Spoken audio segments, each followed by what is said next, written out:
If you shop on Amazon, you should use this tool. It's a browser extension that automatically compares Amazon to other sellers to see if there's a better price out there. It includes tax and shipping in that price, so you know you're really getting a great deal. Plus, it's totally free, so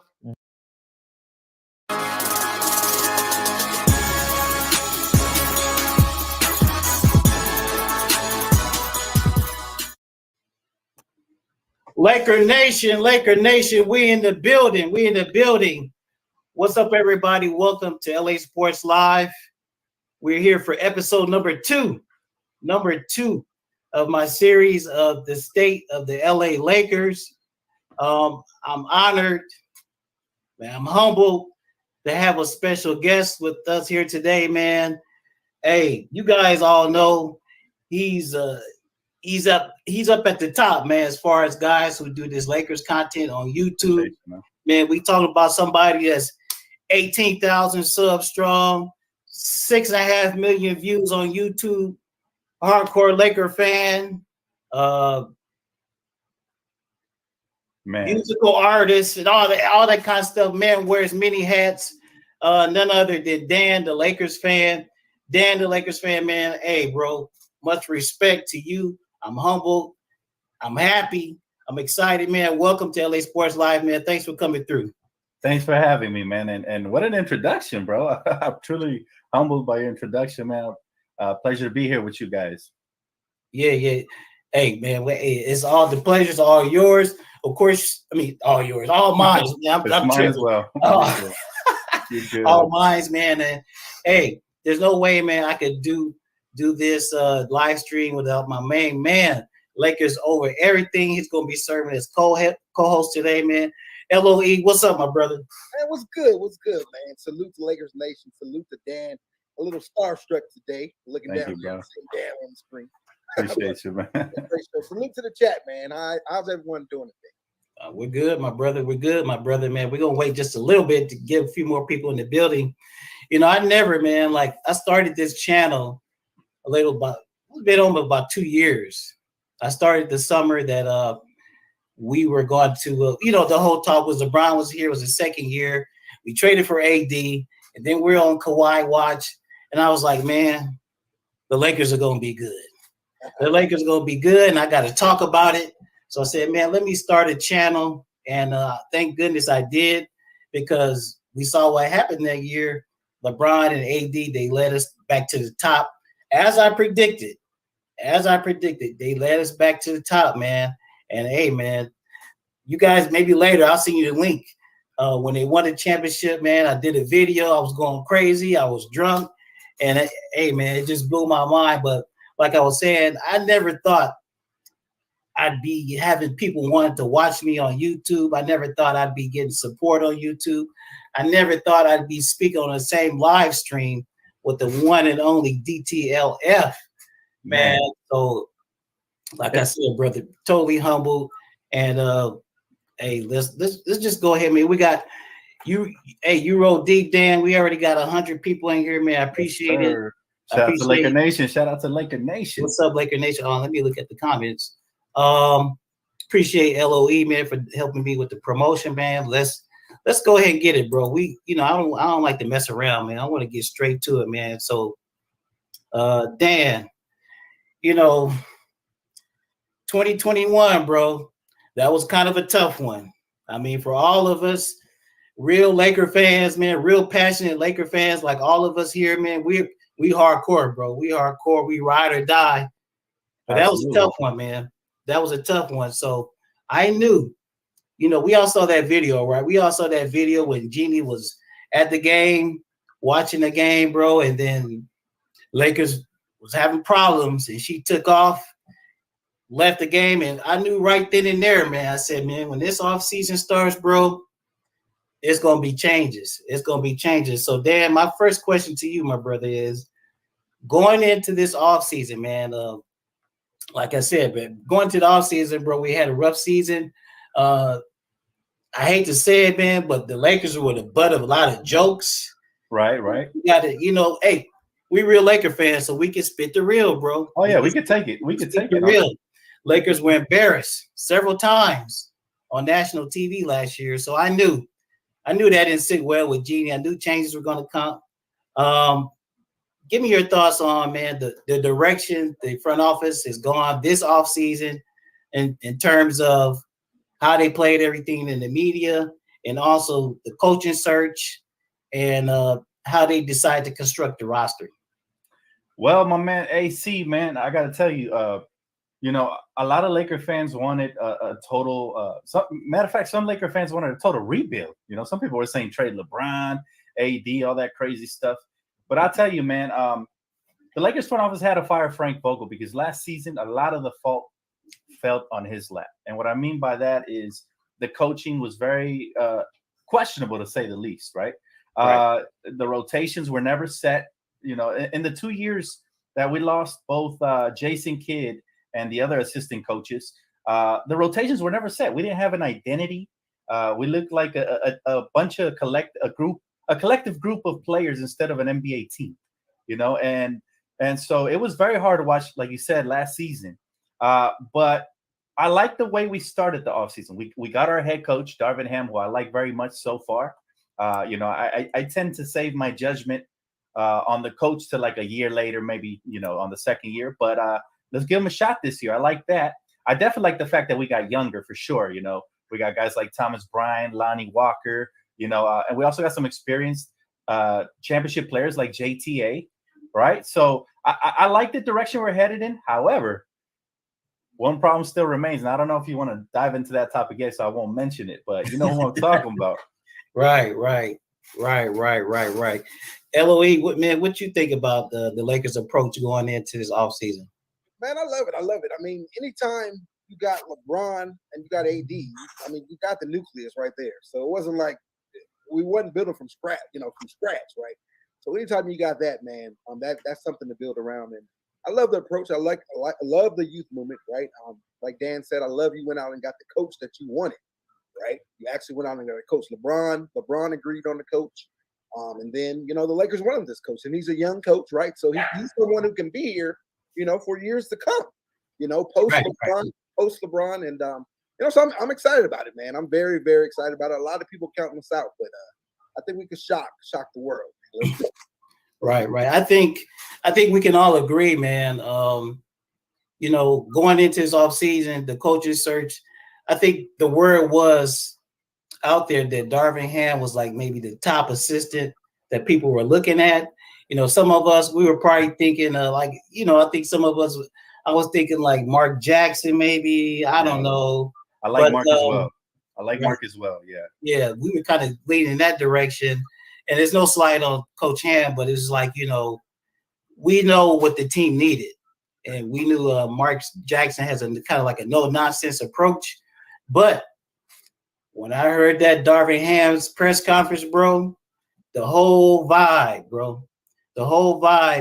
at Lakers headquarters at El Segundo changed. The man knows how to command the room. He's a leader. And then, once I heard him talk at that press conference, I was like, I'm cool. Absolutely. He's been through the fire. You could just tell. And not only that, he's put in the work. People forget he was here with the Lakers back like 2012, 2011-ish. So he put in the work. He's been around the league. He's been under a great coaching tree, guys like Budenholzer. So he's definitely paid his dues. So he deserves to be here. And plus, like you said, he seems to have that he seems to be a leader of men based on just the way he talks. You could just tell that he knows what he's talking about. He knows the X's and O's, and hopefully he can command that locker room because that's something we lacked last year. We had, who we had talking smack in the post game conferences, talking about he doesn't expect to win and all this nonsense that us OGs we know when you come to LA, that is the expectation. No matter who you are, man. It don't matter if you're Dennis Schroeder or Russell Westbrook. Right, you expected to win the moment you land. We don't care about what you did before you got here. So It's up to Darvin Ham now to figure out how to utilize these pieces and how to get the best. And that's the key right there. How to get the best out of these young players, especially, and have them buy into their role. But the veterans like Russ, if he's on the roster, assuming he's on the roster, it's going to be really interesting to see the way he deals with that adversity to start the season. Yeah. Go ahead, LOE. All right, so I guess let's move on to the next question. So, okay, obviously, the team decided to take a complete 180 from last year. You know, we last year, AARP, Team AARP, all that stuff. And Dan, I know you hinted at it, the youth movement. But speaking of these young guys, who's some of the younger guys that you're most excited to see and that you feel could bring the most production? And what's some of that production you expect to see from those guys? Great question, man. I like that. I was very excited. My favorite acquisition this offseason was Thomas Bryant, you know, because here's a young guy, you know, he's a center who can potentially space the floor for us. Now, you know how it goes. A lot of times we get these supposed shooters that come by and, you know, they get a little stage fright. You know what I mean? This is different when you play for the Lakers. But I definitely like the way he plays with a lot of heart, man. He plays extremely hard at all times. He's a player that can impact the game without having the ball in his hands. You know, so he can basically make a living off of garbage buckets and stuff like that, second chance points. You know, he's somebody I look forward to if he's healthy. Another one's Lonnie Walker. I think he was a very underrated acquisition this offseason. You know, people don't talk enough about Lonnie Walker. Last year, people weren't really talking about Malik Monk, and he's somebody that I had underlined before we acquired him that whoever got him and gave him a chance was going to, you know, reap the rewards. And sure enough, he went off. So, you know, keep an eye out for Lonnie Walker, obviously. And then the veteran leadership of like Juan Toscano Anderson, you know, somebody who he's been on championship team. He's somebody who doesn't need a lot of minutes to make an impact, similar to what Jared Dudley did, right? But he can play, though. He can play. When he is out there, he's going to get after it defensively. So there's so many new players, and then well, you know, the polarizing Patrick Beverly. I know a lot of people love this guy, you know, but I want to see what he can do for us first before I get fully on board with him. But let's see.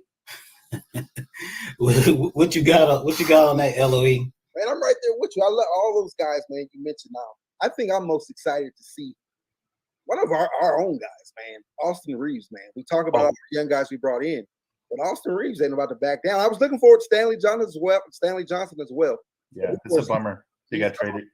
But yeah, man, they ain't just gonna let these guys come in and take their minutes, you know. So it's gonna be some competition at camp, man. I'm very excited about that. And now you throw in, like you mentioned, Patrick Bev, you throw him in the mix with that, he's gonna have those guys fired up, man. I'm excited, man. And competition, you know, brings out the best. You know, Mamba, we know Mamba brought every single practice. You know, so I'm excited to get back to that. Because you're absolutely right about Austin Reeves. I also look forward to his production. Right. You know, Austin Reeves is somebody who's quietly under the radar. He's a dog, man. You know, he's that country boy that's out there just scrapping. Right. And I look forward to seeing his growth this offseason. Recently, I'm not sure if you guys saw it. It just popped up on Twitter. Shams did an interview with Austin Reeves, and he was talking about how he would be excited to be on the starting lineup. So I like the fact that he has that as a goal, you know, and so watch out for him training camp. Yeah. You know what? I agree with you guys, man. It was definitely a move in a total different direction. You know, we had all the vets, and you know, sometimes we kind of drink the Kool-Aid, man. You know, we had all the vets last season, bro, and we know who they are. We know who they were, man. And then we just kind of talked ourselves into believing things were going to go a certain way. But it just wasn't in the cards. Obviously, Rob, Jeannie, everybody, the Lakers brain trust, they all, you know, they heard our cries, right? They heard our cries, and then they actually watched the games, right? Because we could see in some of those games, the Lakers were actually getting run off the court. You know what I'm saying? They were actually getting run off the court, and they were actually, giving up in some instances. So they just knew that's not a direction they want to go in anymore.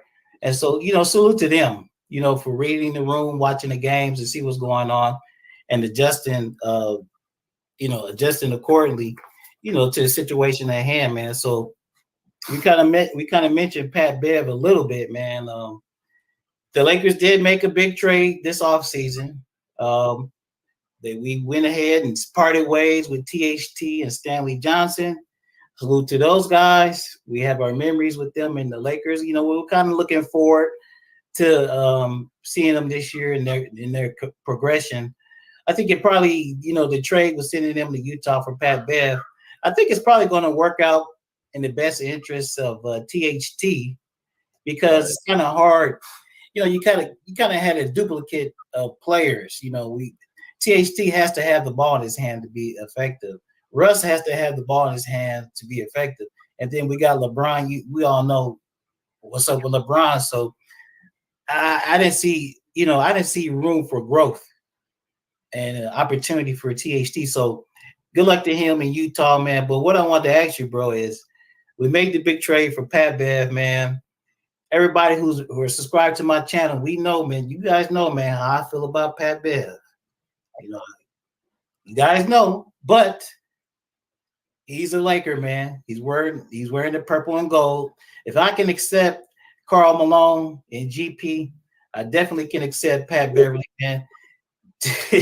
Tell me about it. You know what, man? Tell me what you think about it, bro. You're absolutely right. That's the mentality us diehards live and die by, right? Is once you become a Laker, all that hostility, goes out the door. Like, you were part of the family now. Like you said, we did it with Dwight, Matt Barnes, Meta World Peace. We've done it with so many players. I mean, Rondo.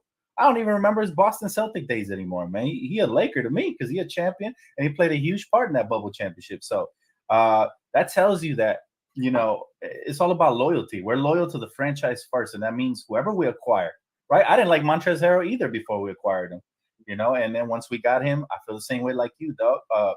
We just absolutely get behind our players, and that's why we're the best fans in the world. We're the most hated fan base because we win a lot and because we brag a lot because of it.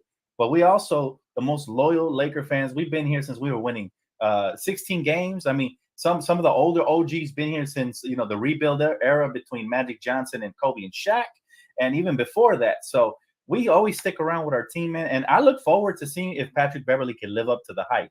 And what do I mean by the hype, right? Because he's not a star player, so we're not trying to overhype him either. Right. But he's a star in his role. He's going to get out here and supposedly, as advertised, he's supposed to go out here and get under players' skin. Well, guess what? Game 1 of the regular season, you got the Warriors, dog. So good luck with Steph Curry. My only fear about that, guys, is that he might rile somebody up the wrong way, and then they drop him 50 on this, and that has always been one of the reasons I'm not a huge fan of his. But if he can, if he could just focus on the court and let his game do the talking for the most part, he'll be straight. He's a good defender. Right. I feel the same way about Pat Bev, man. But he's a little bit further in his advanced in his career. He's had a little bit of injury issues in the last couple of seasons, but I more so want him for, the dog in him, the tenacity. And what I'm really hoping, bro, is that we have the younger players on the team. And my ideal scenario is, hey, man, if he plays 15, 20 minutes a game or whatever, great. But I want the leadership, man. I mean, because LeBron's the leader of the team, but the leadership component with Pat Bev is different, bro. It's right. Different. LeBron, he's going to be supportive. He's going to rah you and all that kind of stuff. But Pat Bev is the kind of guy who get in your face when you're screwing up. Right. And he's not scared to do it to anybody. Kind of like going back to the championship season when we had Rajon Rondo and we had Jared Dudley. Those guys push LeBron James and Anthony Davis. Those guys challenge LeBron James and Anthony Davis and talk crap to them too, because they felt like they had the cachet to do it. That's not something I don't think LeBron's very comfortable doing, man. So I feel that we needed that. I felt like we needed that kind of presence in the locker room. And you guys remember the little reel that we saw with Darvin Ham at a summer league when he was dapping up with somebody and he said, we need a dog and all that other kind of stuff, man. And then we got him. How far it's going to go, will it be infectious on the team? That's what I'm hoping, man. That's what I'm hoping, the kind of fate he'll have. And if that happens, if it goes down like that, man, I think we'll be good, man. Right. Absolutely. You hope that that it rubs off on the young players as well, like it did with the Timberwolves, right? They had their first postseason berth in a couple of years. Mm-hmm. So you're hoping for similar results. So I agree. Yeah, it's funny you mentioned going back to 2020 championship year with Rondo. I mean, what I'm most excited about is Pat Bev lighting the fire for AD.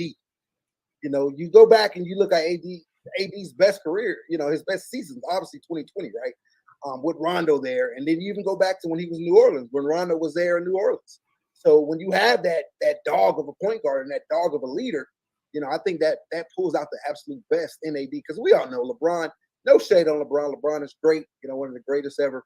But he's passive, man. When it comes to the leadership, he's pretty passive, right? Right. It's more about leading on the court, right, than all around. Exactly. And I think to get the best out of AD, we need a guy like Pat Bev, So I think he could be that Rondo for us, and maybe even give a little more production there, defensively. And then another thing about Pat Bev, a lot that goes under the radar, is his 3-point shooting. It's not at a high clip, a high volume, but I mean, he is a 40%, career shooter. Let's hope it translates. Right up there. So yeah, we'll see. We'll definitely see. So I'm excited, man. I'm excited about Pat Bev. Like you both, I wasn't a fan. He's that guy. You all heard it. He's the guy. When he's on your team, you love him, but when he's on that other side, bro. Absolutely. Yeah, no, you're right, man. Let's hope for the best with Pat Bev. But like my man said right here, when he's a part of the Lakers, man, it's different. We hate players like him because they talk trash about our franchise, about our organization. When he was with the Clippers, he was saying some nonsensical stuff, talking about they run LA and all that. Yeah, he's thinking a way different tune now. As a matter of fact, I think he was on Jimmy Kimmel the other day. He wasn't getting those opportunities with the Clippers, right? So it's different. It's a joke. Yeah, it's literally a joke. And honestly, real Laker fans, we weren't really even paying attention to the Clippers until they started talking, bro. And then it's kind of like you have no room to talk. You haven't accomplished anything. It's really a joke to even to be in the same conversation, man. It's crazy, man. Salute to everybody in the chat. We got the Kareem Report, great Laker content creator. He's in the port in the chat. We got my man SM in the chat. Salute to you. We got another LA native and Laker fan, Reg Dog. Reg Dog's in the chat. I know we got Humble Sports in the chat. Dan, I know we have a whole bunch of your followers in the chat, man. So I really appreciate the love. I really appreciate you guys coming through, man. It means a lot to me, man. I'm truly honored. Let's move on. LA. And definitely hit that like button and subscribe to my man. Right, he does a great job, man. He knows what he's talking about. Both of them do. So shout out to them as well. All right, now let's get to the elephant in the room, baby. Number 0, Russell Westbrook. So Dan, obviously we had, we came in with big expectations. We knew that expiring contract, so we knew we had to move Russ, right? Right. That's our big asset. That it was an expiring contract. Then the Kyrie news broke, and Lakers Nation just went up from there, right? We were all super pumped, super excited. Now, let me ask you this. So we didn't make the big trade that we all wanted. However, Dan, how do you feel if Russ does return? Man, how do you feel about that, man? Is there any optimism in you about that? Can it work? Can we get the best out of Russ? Can he change his game? How do you feel about the entire situation? We'll start with that part first, if nothing happens, and then we'll get to, we'll get your takes on some trade. Well, that's a tough one right there, man, because last season, when we did the Russell Westbrook trade, I was excited because I was like, okay, he's going to leave his ego at the door. He's ready to win a championship. He already did all the triple doubles, his MVP, all of that. So now he's ready to win. When you join the Lakers, you got to be ready to win. Okay. So I'm thinking, okay. And we even heard the reports that they had a nice little meeting and all that, talking about, falling in line. And then he shows up talking about, I don't want to, basically his reputation should precede him already. That's what he was saying. Only Russ knows Russ. He's talking third person. No humility whatsoever. And that was my problem with him. And I don't hate Russell Westbrook, the person. I think he's a great guy. Gives back to the community, all of that. But the player on the court, I don't think he's a championship type of player, unfortunately. Now, can our man Darvin Ham come in here and change his mindset and get him to buy in and open up his eyes? Because this could be the very last opportunity he gets around the league. If a lot of the times when you bomb with the Lakers, guess what happens? Those opportunities. This is the biggest platform, the biggest stage. This is the NBA's galore, man. We got the most championships, the winningest team. The most beautiful team. I mean, purple and gold, man. No more mistake than that, right? Ain't no better colors around the league, man. Everything else is just average. Red, blue, white, basically American flag. It's all cliche. Purple and gold is royalty colors, man. So when you come here, Russell Westbrook, you got to leave that ego at the door if you want to win, right? We saw it happen. We usually see this happen with younger players, like with Kobe and Shaq, right? They were fighting about who was the leader, who was going to get the stats, and all that early in their career. Magic, if you, I don't know if you guys been watching the what's it called, Winning Time, right? Yeah. The Lakers story, the true Lakers story. That episode 6 just give you such an insight, and you know, Russ should be watching that and saying, I got to prove everybody wrong. You know, let me come in here, buy in, play the point guard role, because that's his role. His role is the point guard. Play the point guard, man. Don't worry about the triple double. Everything take care of itself. You know, and come in and be like, I want to. If he can somehow do it, you know, I'm praying to God every day he does this. You know, he proves everybody wrong. If he does this, man, then we have a shot. But if he comes back the same Russell Westbrook, the one that's in the rumors talking about he'd welcome a trade and, you know, he wants to go to a team that will let him do him and all that, all these reports, then we're in for a long season as long as we don't trade him. Right. So Dan, we, you know, here we are. We're a few weeks outside of training camp or whatever. How do you personally feel, man? Are you in favor of keeping Russ, or would you like to see Rob Pelinka explore every option, try to make a Utah deal, try to make a Pacers deal? Where do you stand on that? Well, I just don't want to get ripped off, guys. You know, at the end of the day, we got to look out for our future as well, right? Russ is only here for 1 year potentially. Now, of course, I want to compete this year. I'm not punting the season away or nothing like that. Right. But at the same time, maybe if we go into the season as we currently are, I guess I've come around on the idea that he's already going to come back. Right. And maybe there's an opportunity down the line to trade him at the trade deadline, or maybe you won't have to give up as many draft picks. Right now, rumor has it that we have to give up 2 first-round unprotected picks potentially just to offload Russ and get some role players back.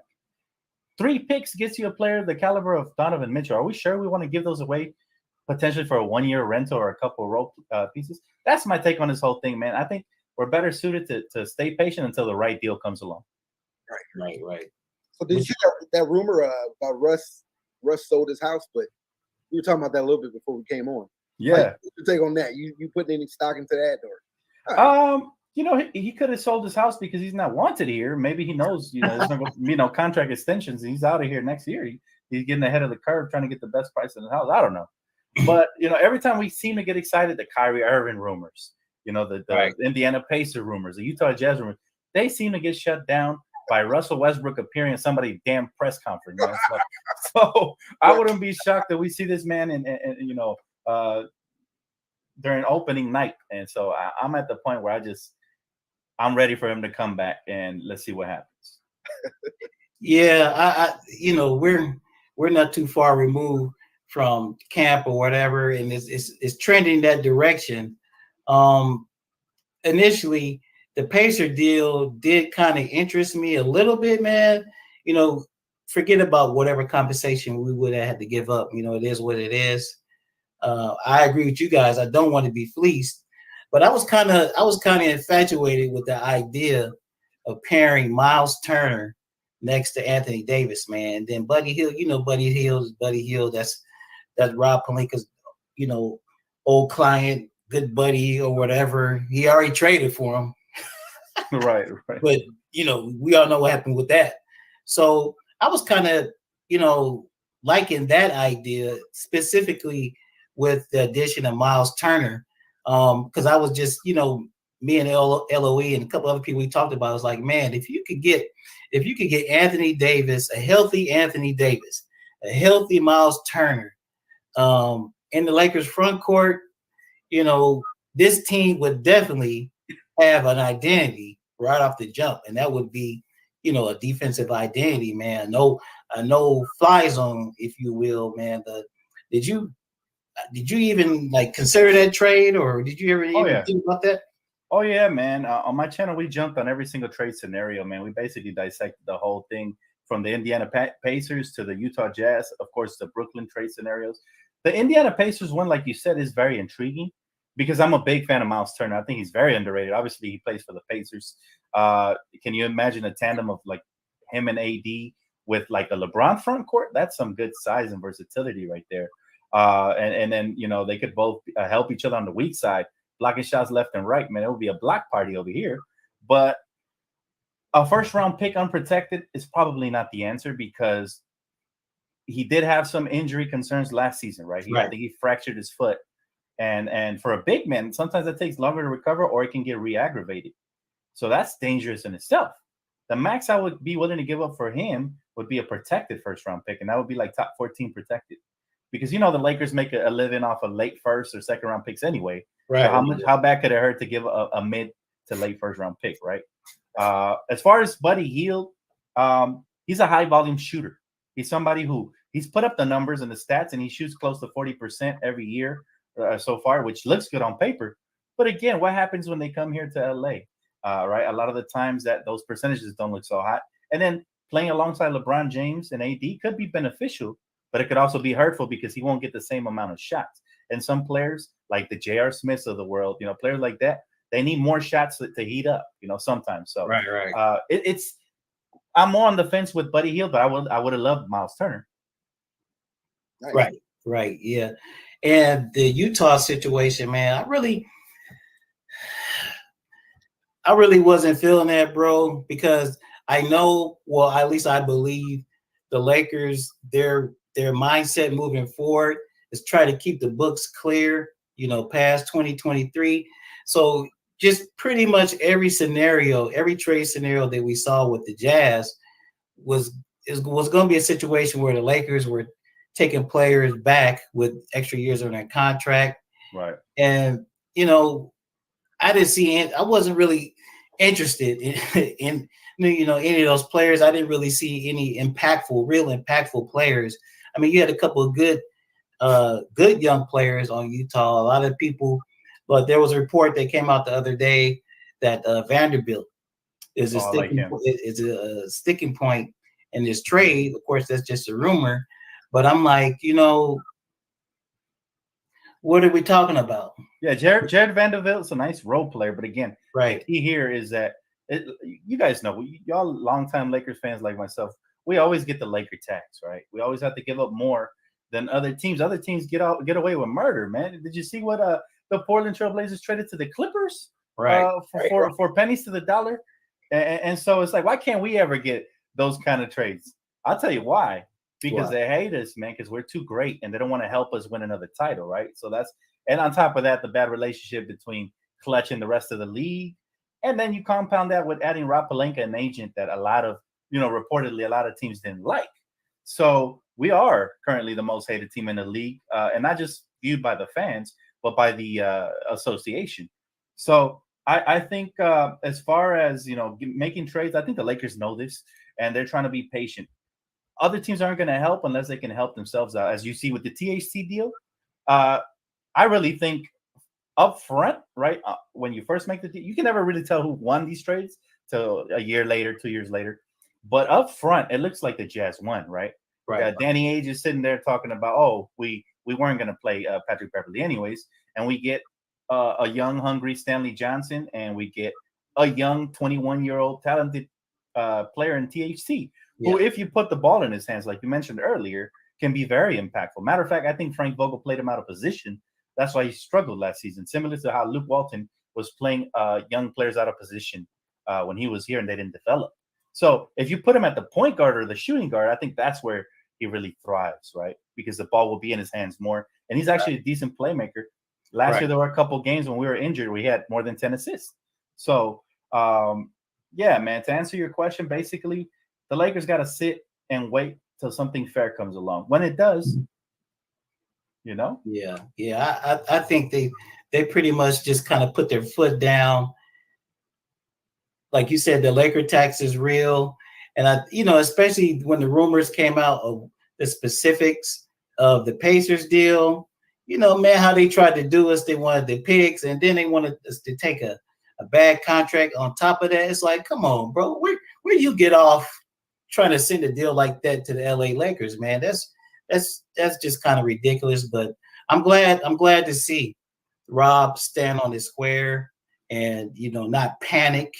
You know what I'm saying? Not make not make a bad trade, like you said, that could possibly hurt us in the long run. Let's go to chat. Dave Munoz writes, Hey guys, seems like Russ is most likely not going to be traded. What do you think is the most realistic way for Coach Ham to use? I guess he's talking about Russ, bearing in mind his mentality. Dan, you're the resident hooper. What what advice would you give, man, Darvin Ham, to as far as his usage of Russell Westbrook? I hear a lot of people talking about Russ has got to go to the bench. That part. What do you think, Dan? This is what I think, man.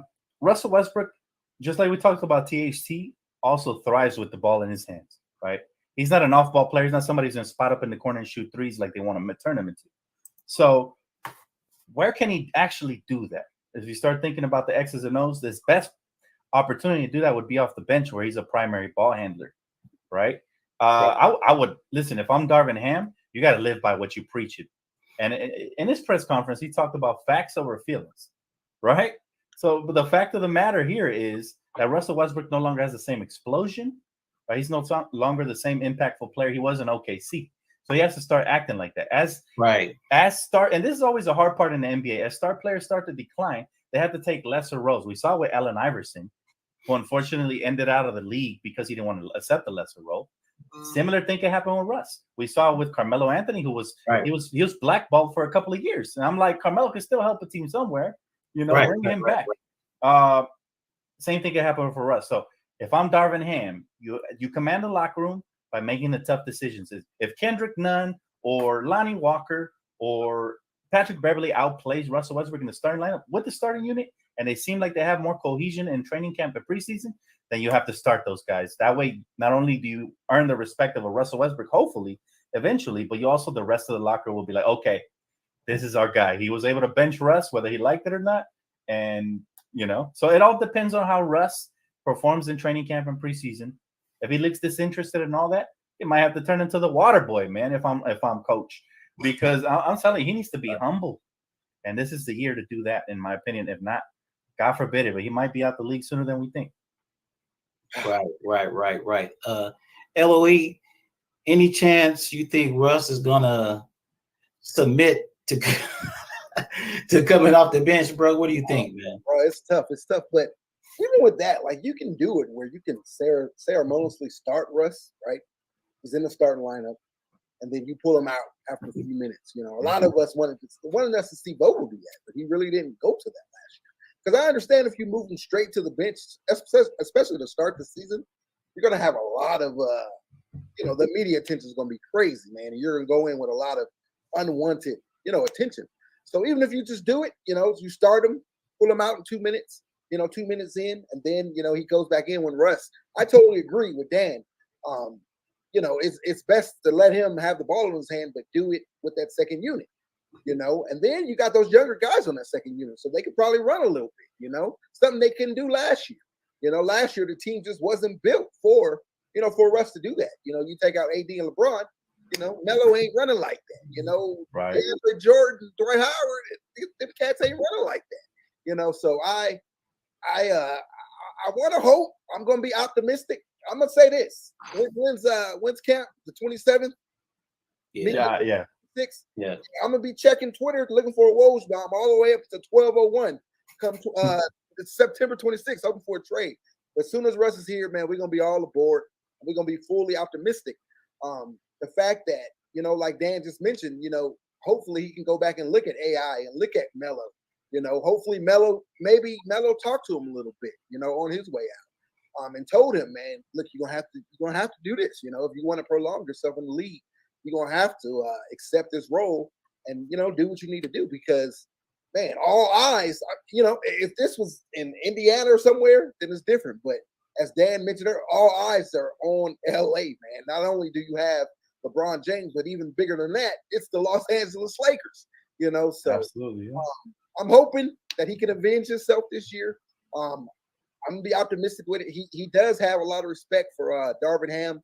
Something he didn't have for Frank Vogel from off rip, right? You remember Russ talking about, I sent him a bottle of wine and champagne and whatever, some cake and some edibles or whatever he sent him for his anniversary, and the man just didn't like it. Like, come on, bro. So I'm hoping Darvin Ham, they'll have a solid connection, and that'll help Russ change a little bit. But this, like Dan said, this could be his final opportunity, man. I mean, he's a hometown guy from LA, so we gonna pull for our guys. But at the end of the day, it's hey, you see the name of the channel, Lakers over everything. Yes, sir. Lakers over Russell Westbrook, Lakers over LeBron James. If it ain't working, then hey, man, we gotta ship you all out, man, because we had a lot of them before y'all came, and we're gonna have more when y'all. Right. Yes, For sure, sir. and that's not just talk, that's facts. Right. And that's just the way it is with Laker Nation. Go ahead, LE. You had a question? Oh yeah, Dan. So I want to ask. So it's looking like it's trending. Even you mentioned it, that we'll probably bring in Russ, keep Russ. So if that's the case, what would be your starting five and your rotations, man? How would that look? If you're Coach Darvin Ham, what you putting out there? Great question, man. You know what? I'm starting off with defense, and I'm putting guys out there who can defend. So my starting lineup would be Patrick Beverly, Austin Reeves, LeBron James, Anthony Davis, and Thomas Bryant. And then the bench, you can kind of mix it up. Depends who's meshing well with who. But off the bench, I probably have Russell Westbrook run the point, Kendrick Nunn the combo guard. I know I'm going to leave somebody out here, but let's see. I probably have Juan Toscano or Troy Brown, whoever's playing better, run some three there. And then what you have at the 4, probably Wenyan Gabriel. And at the 5, we got Damian Jones. So that's probably what my rotation would look like, simply because I would prioritize defense first. And I want to listen to your point, bro. You made a great point. That would be a great idea if they start Russell Westbrook and like you said, ceremoniously, start taking away the minutes little by little till he eventually ends up on the bench. However, wouldn't it be better, in my opinion, to like start that from the beginning? Quiet all that noise at the start, and then later on we can get to straight hoops, which is when it really matters, when everybody plays hard, down the stretch, the final third of the NBA. So I would rather just get it out the way early. If he's going to do it, then some way midway through the season, create a bigger distraction for the team who may or may not be struggling at the time. So I like that. I like that start lineup, man. That backcourt of Pat Bev and Reeves, and I like that a lot defensively, because I believe Austin Reeves is going to take a major jump, man. We talked about it a little bit earlier when we first got on. When we talked about the guys we're most excited about. I think all three of us agreed. Lonnie, JTA and Troy Brown, but don't forget TB, but don't forget Austin Reeves, man. Don't forget Austin Reeves. So I'm very excited, very excited to see him, and I actually like that starting lineup a lot. The thing is, it's going to be competition in come camp time, So you're going to put you love it, of course. You love it, yeah. We need that competition, and we need coach to reward whoever's playing the best. Not, he needs to live up to what he said, right?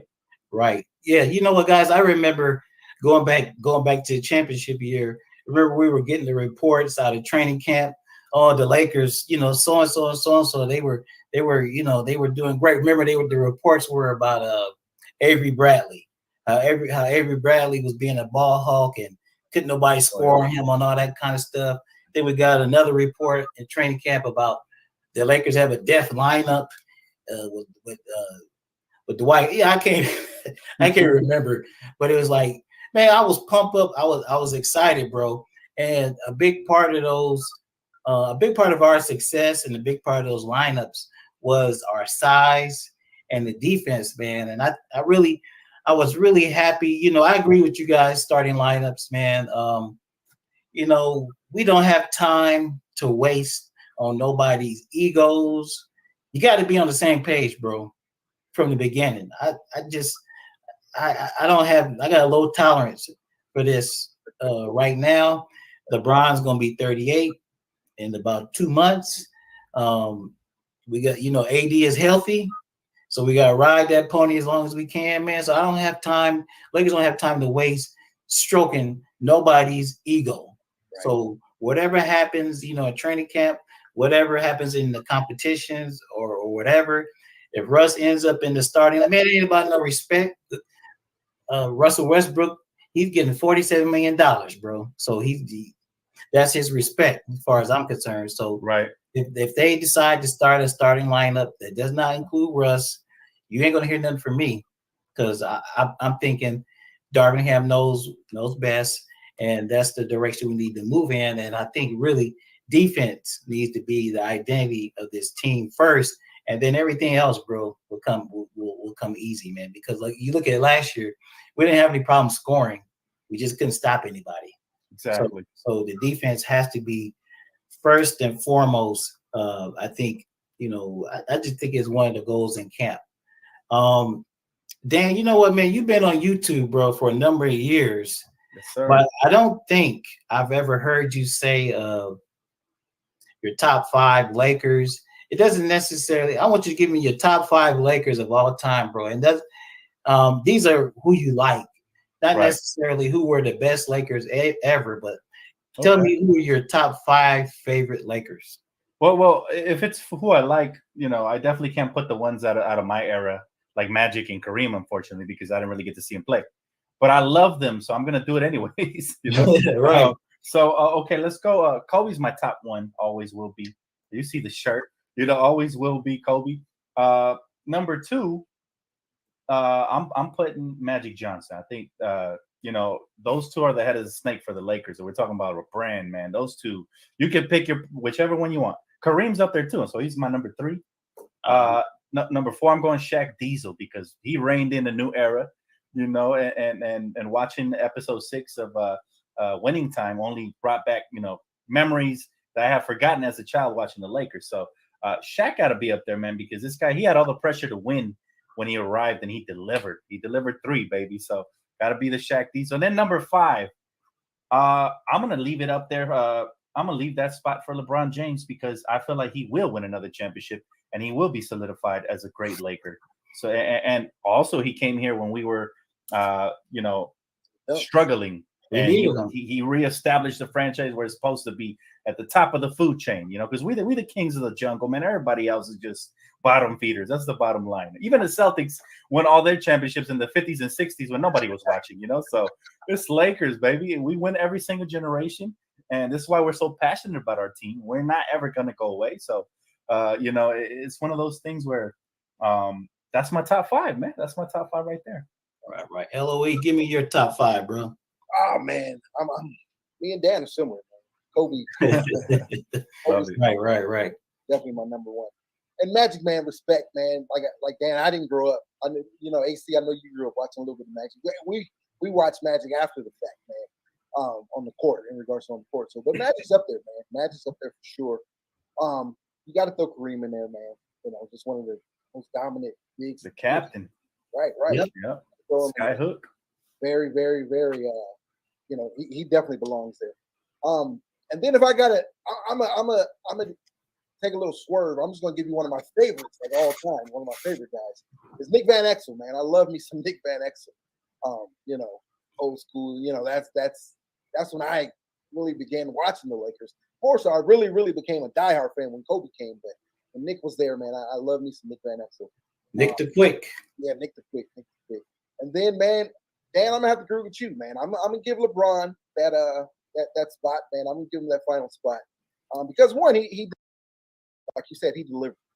And to me, the 2020 championship, people try to, put the little diminish it. Yeah, man. But to me, that was one of the hardest championships to win, not only NBA but in sports history, man. Everything we were going through, man, and they're pulled away from their routine. I mean, people trash the Lakers like they had an advantage. The Lakers gave up home court advantage. We had home court advantage. So the Lakers sacrificed. Other than Milwaukee, who was the number 1 seed over there, they sacrificed a lot. So to me, that championship was very, very hard to win. And I believe LeBron, I get on him about his leadership sometimes, but I believe LeBron had those guys really dialed in, and he was a leader. Because I'm not all that Vogel. I don't look at Vogel as a leader like that. Now Vogel he did some great things defensively there, in the bubble. But when it comes to leadership, I believe all that was on LeBron, man. AD, he was a pup in regards to being on that spotlight, being on that stage. So you can't give it to him. Now he balled. I'm not saying he didn't ball. Yeah, he did. From you needed a leader, during those moments. And of course you had Rondo and Dwight and guys. Right. I think LeBron, really, really dialed those guys in, man. So just because of that, man, I'm gonna give him that spot. And also I'm a little biased because I get to see LeBron play. There I go to crypto and I get to see him play now. So and man, that's something to watch. So hell yeah, bro. Hell yeah. Right. And to answer your point really quick, not to cut you off, sorry, bro. That 2020 championship, nobody had the Lakers pegged in as winning the championship. Remember, we had fallen off to the 3rd seed, I think, because of injuries. And on top of that, they said our shooting was horrible, one of the worst 3-point shooting teams in the league. We let that defense win. And to add to you guys' point from earlier, that's what we're trying to do this year. Let that defense lead us. Right. Yeah, the thing about, since we're talking about the bubble real quick, man, the thing about it is the Lakers had a great season, but we had issues, right?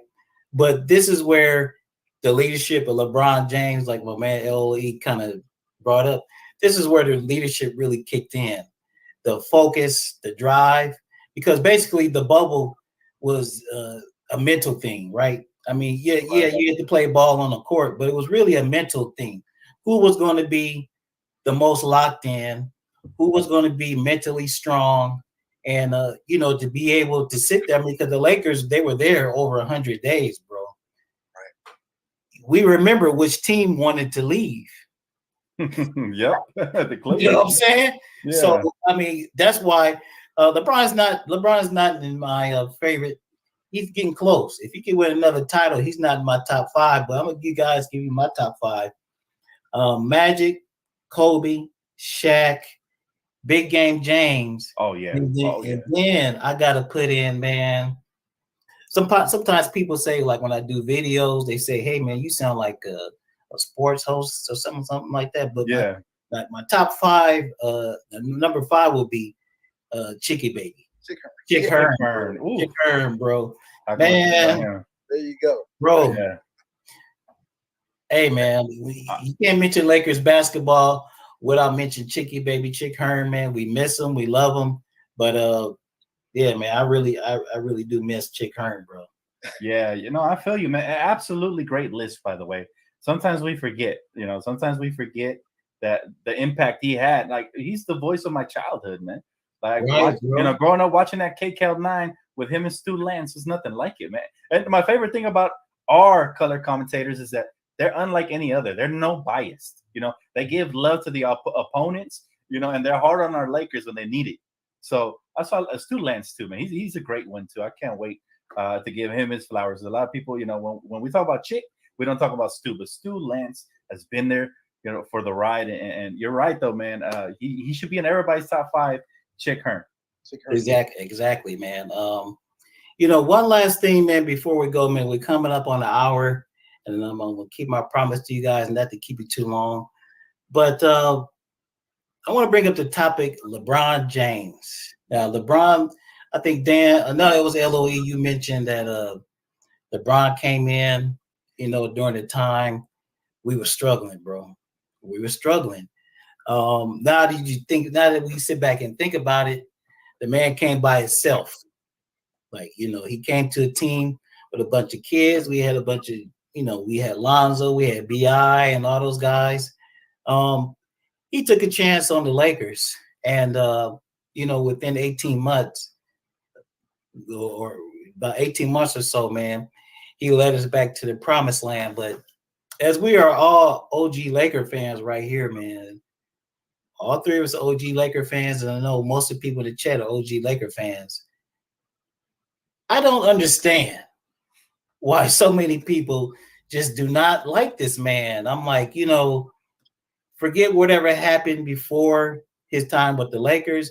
I just, that's just something I'm trying to wrap my head around it. LOE, what is your take? What is your take on that? I think a lot of it, man, is I'm a Kobe fan, and obviously LA, you got a lot of Kobe fans, and for some reason they just when LeBron came, it was, oh, he ain't Kobe, me personally, I never expected the man, because Kobe gave us 20 years of blood, sweat, and tears. We're not going to get that from LeBron. No way, no how, right? Just because of the age aspect of it. So I think a lot of it, in regards to LA fans, was that, they think that and it's the same thing with Jordan, right? A lot of those Jordan guys, they knock LeBron, because he's not Michael Jordan. I can respect guys for being who they are, just like the 3 of us. I'm Marcel, that's Dan, that's AC, that don't mean that we got to bump heads. No, we're each individuals and we're great in our own ways. So me personally, I'm able to, respect each guy for who they are. Even me being a diehard coach. Coach is my favorite athlete, not just basketball player, my favorite athlete. And I play football, and I try to mimic Kobe on the football field, change my numbers and all. But so a lot of it is that, and then it's just, I don't know, because the man, you look at the man, he don't have any scandals. All the stuff he does, the positive things he does. Great guy. For the opening the schools and all that stuff, and he backs it all up on the basketball court as well. The man's about to pass, and that's something to look forward to this year. The man's about to be all-time scorer. He's about to be number one on all-time scoring. So and he's going to do it in a Lakers uniform, by the way. So salute to that. Yes. I don't. It blows my mind, man. It boggles my mind. I don't understand it. I don't get it. I don't know. Even though he delivered a championship here, people still, some LA fans still don't like him. So, I don't know, Dan. What's your take on it? Man, I'm glad you guys asked me this question because I have the answer, man. I understand exactly why people hate on LeBron James, and I know exactly what group of people are the ones who hate on LeBron James. Now, like you mentioned, we're old school Laker fans. We grew up in the era of you love your team, ride or die, man. It's a new era, bro. This era right here is a player fan era. All right. And what it is if said player, is going against your favorite player legacy, you're not going to like them. All right. This is a simple mindset that people shouldn't have. You should be able to respect greatness because you enjoy basketball a lot more that way, whether he's on your team or not. There's players I hate. I hate the Clippers, but I respect Kawhi Leonard. I always said it. He's a great player. He's the only one I respect from that whole organization. Even though I hate his team and and the things he did here at the 12th hour to try to throw the Lakers off when we're trying to acquire him, right? I don't respect that, but his talent, he's great. He's one of the greatest we've ever seen two-way players, and he's going to go down as that, winning championships for multiple teams. You have to learn to appreciate greatness for what it is, because when it's gone, you're going to hear all these same people that were hating on LeBron James, just like they did with Kobe Bryant, start showing love. And it's too little too late, because we know who you are, haters. We know who you are. We see y'all tweets and y'all messages, man. And we don't accept y'all apology once they retire from the game and step away. So just appreciate basketball for what it is, man. And that's why it's always team first for me. Right. Well, hey guys, look, I appreciate it, man. I feel honored. It was a great. We had a great time this past hour, man. I'm sitting here talking to two OG Laker fans, bro. Two guys who are gonna ride or die with the Lakers. You know what I'm saying? Two guys who are gonna tell them, when they tripping. That's right. You know what I'm saying? But then, when they do something good, of course, giving their flowers, man. Dan, the Lakers fan, man, I appreciate it, brother. I can't say it enough, man. My man, Lee, I appreciate it. Before we go, we're going to have like one more edition of the State of the Lakers. I'm not for sure who the guest is going to be. Then after that, man, what I'm going to do is have the Lakers roundtable. And so this will probably be right after camp. So after we hear all the rumors and we get an idea of who's going to start or whatever, hopefully everybody is injury-free or whatever, not like last season. And then I want to bring everybody back, man. I want to bring everybody back for the Lakers roundtable. Then we could do our predictions. Maybe by that time, maybe it might have been a trade. Maybe Melo may have been added as the 14th guy, like it happened. So that's why, man, if the schedules meet up, I want to bring all you guys back, and then, we can chop it up one last time. Then after that, we're going to be off to another great season for the LA Lakers. I believe it's going to be a championship season. The season that we thought we were going to have last season, bro, we're going to have it this year, bro.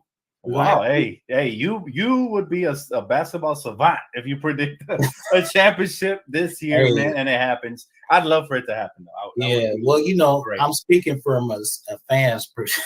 That's right. So I'm allowed a little bit of leeway right now. I love it. But once again, LOE, thanks again, my brother, man. Much love. Wakanda forever. Thanks, Pleasure, Dan. man. Salute Pleasure. to you guys. Subscribe Hey, to this channel, man. Definitely, everybody Yeah. show love. for Definitely sure, for subscribe. sure. Everybody who came through to see Dan, everybody in chat, I appreciate you guys.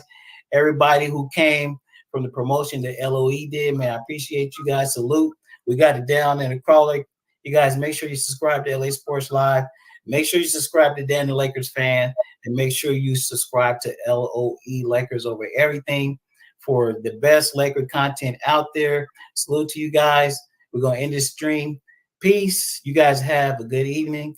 And like I always say, I'm out of here. I'll wrap with y'all later. Somebody hit that outro for me, please.